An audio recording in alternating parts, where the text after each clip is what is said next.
नमस्कार, बिहार न्यूज में आप सभी दर्शकों का बहुत बहुत स्वागत है। दिन भर की तमाम बड़ी खबरों के साथ हाजिर हूं मैं प्रीति। लेकिन खबरों में आगे बढ़ने से पहले आइए एक नजर डाल लेते हैं इस वक्त की हेडलाइंस पर। हेडलाइन के प्रायोजक है BMH के मसाले, अच्छी सेहत के लिए जरूर, जो है स्वाद में भरपूर।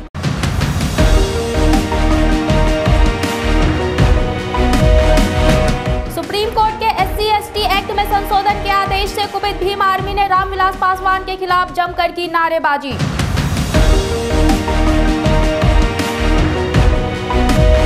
प्रधानमंत्री के आगमन को लेकर 1 अप्रैल से 10 अप्रैल तक भारत नेपाल सीमा को किया जाएगा सील।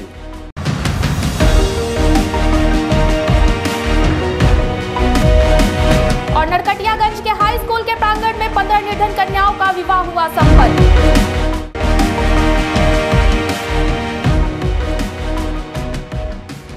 बढ़ते हैं खबरों की ओर विस्तार से। वैसे तो बाबा चौहर मल को राष्ट्रीय पहचान दिलाने में रामविलास पासवान की मुख्य भूमिका मानी जाती है और वो प्रति वर्ष इसमें शामिल भी होते रहे हैं। बावजूद इसके भीम आर्मी के बैनर तले रामविलास पासवान को दलित विरोधी बताते हुए कार्यकर्ताओं ने जमकर नारेबाजी की। आपको बता दें कि बाबा चौहर मल दलित समुदाय में देवता की तरह पूजे जाते हैं, परंतु प्रादेशिक और राष्ट्रीय पटल पर रामविलास पासवान ने उन्हें स्थापित करने में अहम भूमिका अदा करते हुए इसे राष्ट्रीय महोत्सव तक का दर्जा दिलाया। परंतु सुप्रीम कोर्ट के SC/ST एक्ट में संशोधन के आदेश से कुपित भीम आर्मी ने रामविलास पासवान को दलित विरोधी करार देते हुए जमकर नारेबाजी की। एक ही मकसद है, सरकार उनका है और उस सरकार का तलवार हमारे समाज के गर्दन तक पहुंच गया और उसके बाद वो तक नहीं बोले। अब कब वो तक बोलेंगे? जब गर्दन कट जाएगा तब। उसी समय जब SC/ST एक्ट हटाया जा रहा था उसी समय सरकार से इस्तीफा देकर बाहर आ जाना चाहिए था। उनको भगवान की तरह हम लोग दलित पूजते, लेकिन ऐसा कदम नहीं उठाए। हम लोग शोषित हो रहे हैं, हम लोग के ऊपर अत्याचार हो रहा है, हम लोग के ऊपर जुल्म हो रहा है। हमारे साथ कोई नहीं है। दलित के लिए कुछ क्यों नहीं कर रहे हैं? विश्व हिंदू परिषद की कस्बा इकाई ने शनिवार को हनुमान जन्मोत्सव पर स्थानीय श्री रानी सती मंदिर प्रांगण में भव्य शोभा यात्रा निकाली, जिसमें हजारों की संख्या में मोटरसाइकिल, स्कूटी और 4 पहिया सहित पैदल स्त्री और पुरुष शामिल हुए। सर्वप्रथम मंदिर प्रांगण में हनुमान जन्मोत्सव के शुभ अवसर पर राम महोत्सव मनाया गया और फिर प्रभु श्री राम भक्त हनुमान के कार्यों और उनके संघर्ष के विषय में वक्ताओं ने बातें करी। वहीं श्रद्धालुओं के लिए कई जगह पानी, शरबत की व्यवस्था सामाजिक संगठनों के लोगों के द्वारा की गई। अररिया में जोकीहाट प्रखंड के काकन गांव में आग लगने से आधा दर्जन घर और लाखों की संपत्ति जलकर राख हो गई। घटना दोपहर की है, जब थ्रेसर से किसान अपनी फसल का दाना निकाल रहे थे, तभी इंजन से चिंगारी निकलने के कारण आग लग गई। आग की लपटें इतनी तेज थी कि उसे बुझाने में ग्रामीणों को काफी दिक्कतों का सामना करना पड़ा। देखते देखते आधा दर्जन घर के साथ अनाज जलकर खाक हो गए। स्थानीय लोगों ने बताया कि आग लगने की सूचना फायर ब्रिगेड को दी गई, लेकिन वो समय पर नहीं पहुंच पाया। जानकारी के अनुसार आग लगने के बाद प्रखंड कार्यालय से अंचलाधिकारी मौके पर पहुंचे और फिलहाल पीड़ितों को राहत पहुंचाने का काम किया जा रहा है।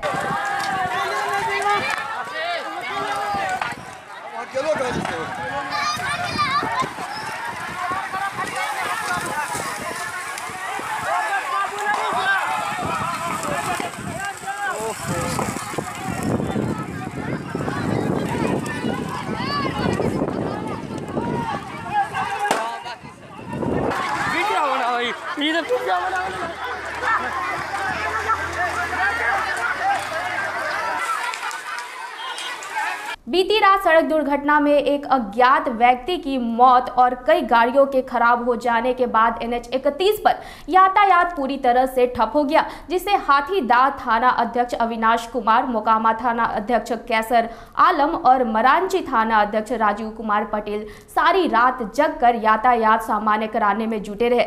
इस दौरान अर्जित शाश्वत और खनन मंत्री विनोद सिंह को भी जाम से निकालने के लिए कड़ी मशक्कत करनी पड़ी। वहीं मृतक की पहचान बेगूसराय के पोखरिया निवासी सूरज यादव के रूप में की गई है। बिहार में शराबबंदी के बाद पूर्वी चंपारण जिला में शराब तस्करों के खिलाफ चलाए जा रहे अभियान में अब तक की सबसे बड़ी सफलता पकड़ी दयाल DSP दिनेश कुमार पांडे के नेतृत्व में कई थाना की पुलिस द्वारा की गई। संयुक्त कार्यवाही में मधुबन थाना क्षेत्र के कौड़िया पंचायत के माई स्थान के पास ट्रक पर लदे लगभग 1 करोड़ मूल्य के विदेशी शराब को जब्त किया गया है। जब्त शराब अरुणाचल प्रदेश निर्मित है, जिसे अरुणाचल प्रदेश से मुजफ्फरपुर के रास्ते जिले में खपाने के लिए लाया गया था। हालांकि पुलिस को ट्रक ड्राइवर और शराब कारोबारी को पकड़ने में सफलता हाथ नहीं लगी है, लेकिन पुलिस शराब कारोबारियों को चिन्हित कर लेने की बात बताते हुए जल्दी उनकी भी गिरफ्तारी सुनिश्चित करने की बात कही है। सूचना मिली थी कि मुजफ्फरपुर के सीमावर्ती मोतिहारी के राजेपुर और मधुबन क्षेत्र में शराब की कुछ खेप आने वाली है। सूचना के आधार पर राजेपुर और मधुबन थाना को सतर्क किया गया और नाकेबंदी किया गया। इस आधार पर मधुबन थाना के कौड़िया क्षेत्र से एक ट्रक उत्तराखंड नंबर की, जिसमें कि इंसेक्टिसाइड से बाहर से उसमें भरा हुआ था और शराब के लगभग 600 कार्टून बोतल और 5300 लीटर लगभग मात्रा बरामद किया गया। तस्कर को चिन्हित कर दिया गया है सर, और चालक को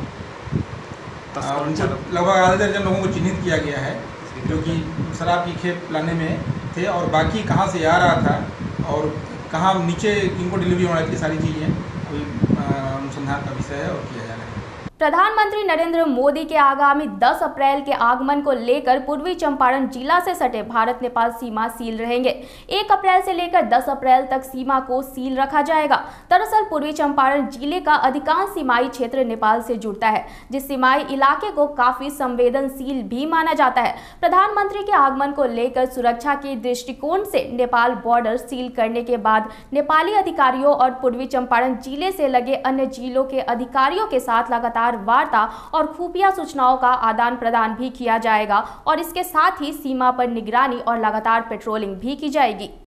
बॉर्डर निश्चित रूप से सील होंगे और पीएम साहब का प्रोग्राम आगामी 10 तारीख को है अप्रैल में, और हम लोग इंटरनेशनल बॉर्डर भी शेयर करते हैं और हम लोग इंटर स्टेट बॉर्डर के भी काफ़ी करीब हैं।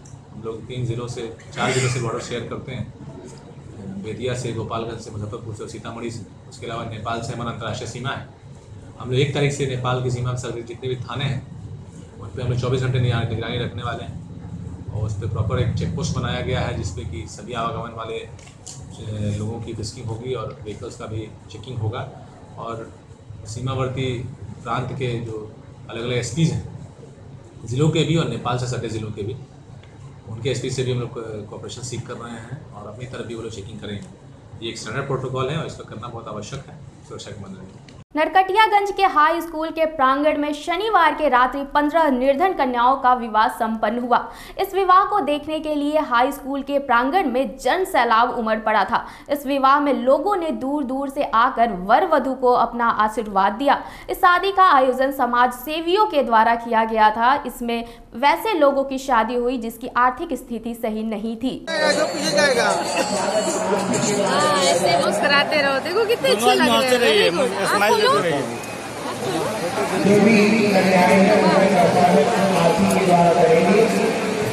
बहुत अच्छी पहल है। अतिथि आए हैं, आप सबसे निवेदन है और ये सेकंड ईयर है प्रयास का और इतनी सुंदर पहल है और हमेशा इस प्रकार का आयोजन होता रहता है यहाँ पर नरकटियागंज में। आप सबसे निवेदन है कि जो भी यहाँ पे अतिथि आए हुए हैं वो भोजन करके जाएंगे, हिस्सा बन के आते हैं, खासकर आशीर्वाद देने के लिए नहीं। प्रत्येक वर्ष की तरह इस वर्ष भी जय माता दी लंगर समिति की तरफ से 15 पलों को अपने में समेटने के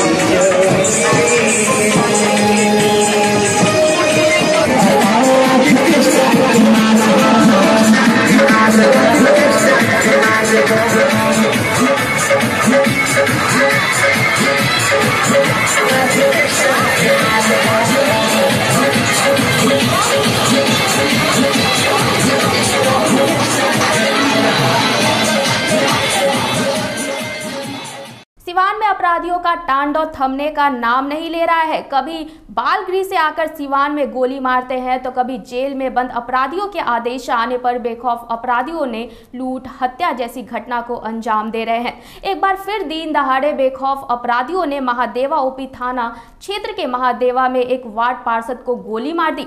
वार्ड पार्षद का नाम राजन शाह बताया जा रहा है, जो वार्ड नंबर 16 के वार्ड पार्षद थे। पार्षद का इलाज सिवान सदर अस्पताल में चल रहा है। भाजपा सदर विधायक और स्थानीय नेताओं ने महादेवा ओपी थाना प्रभारी फैराज हुसैन को 24 घंटे के अंदर वरीय पदाधिकारी से हटाने की मांग की गई है। बाड़ बाजार में हंगामा करते भीम आर्मी के बैनर तले कार्यकर्ताओं ने प्रधानमंत्री नरेंद्र मोदी का पुतला फूका और जमकर नारेबाजी भी की। साथ ही सोमवार को भारत बंद का ऐलान करते हुए दुकानदारों से सहयोग करने को कहा। गौरतलब है कि सुप्रीम कोर्ट द्वारा SC/ST एक्ट में संशोधन के प्रस्ताव के बाद इस पर जमकर राजनीति शुरू हो गई है। इसी क्रम में भीम आर्मी ने रामविलास पासवान को दलित नेता मानने से इनकार करते हुए काला झंडा भी दिखाया। बाढ़ अनुमंडल के संभावना वाटिका में युवा भारत पतंजलि योग पीठ के तत्वाधान में सहयोग शिक्षक प्रशिक्षण प्रमाण पत्र का वितरण समारोह आयोजित किया गया, जिसका उद्घाटन युवा भारत के बिहार राज्य प्रभारी श्री प्रकाश संभावना सुरभि के डॉक्टर अंजेश कुमार, बीजेपी के बाढ़ जिला अध्यक्ष डॉक्टर सियाराम सिंह ने संयुक्त रूप से किया। इस अवसर पर वक्ताओं ने राष्ट्र के निर्माण एवं राष्ट्र की सफलता के लिए गांव-गांव में योग शिविर लगाने की चर्चा की तथा कहा कि इस संदर्भ में जो व्यवधान होगा, युवा भारत पतंजलि योग पीठ उसको दूर करने का प्रयास करेगा। सुपौल में SC/ST एक्ट में बदलाव को लेकर सोमवार को भारत बंद का आयोजन किया जाएगा। सदर बाजार में SC/ST समाज से जुड़े सैकड़ों लोगों ने एक बैठक का आयोजन कर भारत बंद को सफल बनाने के लिए लोगों से अपील की है। वक्ताओं ने कहा कि जिस तरह से SC/ST एक्ट को सुप्रीम कोर्ट द्वारा नॉर्मल करने की बात कही गई, इससे SC/ST पर अत्याचार और बढ़ जाएगा। अगर इसको पूर्व की भांति नहीं लागू किया गया तो इस समाज के लोग आहत होंगे। इसी बात को लेकर भारत बंद का आह्वान किया गया है। को जो नॉर्मल माननीय उच्च न्यायालय द्वारा किया गया है और सरकार अपना पक्ष नहीं रखा, इसके चलते वो एक्ट को नॉर्मल कर दिया गया है। और अंबेडकर जी का मूर्ति भी तोड़फोड़ यूपी में और सब राज्य में हो रहा है। उसी के विरोध में हम लोग ये भारत बंद का आह्वान हुआ है, जिसमें कि हम लोग सुपौल में बंद कराने के लिए कल तैयार है। सुपौल शहर शांतिपूर्ण ढंग से हम लोग बंदी करने जा रहे हैं। रोड पर गाड़ी घोड़ा जो चलेगा उसको भी रोकेंगे, क्योंकि संविधान बचाओ रैली हम लोग निकाल रहे हैं। दानापुर में EC रेलवे मजदूर यूनियन की कार्यकारिणी की बैठक अध्यक्ष श्री राममूरत यादव के अध्यक्षता में हुई। इस बैठक में पूरे जोन के 5 मंडलों के शाखाओं के पदाधिकारी गण, मंडलीय पदाधिकारी एवं केंद्रीय पदाधिकारी गण उपस्थित थे। मजदूर यूनियन एक गैर राजनैतिक यूनियन है, जिसका किसी राजनैतिक दल से संबंध नहीं है, जबकि बाकी सारे संगठन किसी न किसी राजनैतिक दल से संबंध है एवं अपनी विचारधारा को रेल कर्मियों पर थोप कर उनका इस्तेमाल अपने राजनीतिक पार्टी के वोट के लिए करते हैं, जिससे रेल कर्मियों की समस्या गौड़ हो जाती है। अभी के खबरों में फिलहाल इतना ही। मुझे दीजिए इजाजत, लेकिन बने रहिए बिहार न्यूज के साथ। नमस्कार।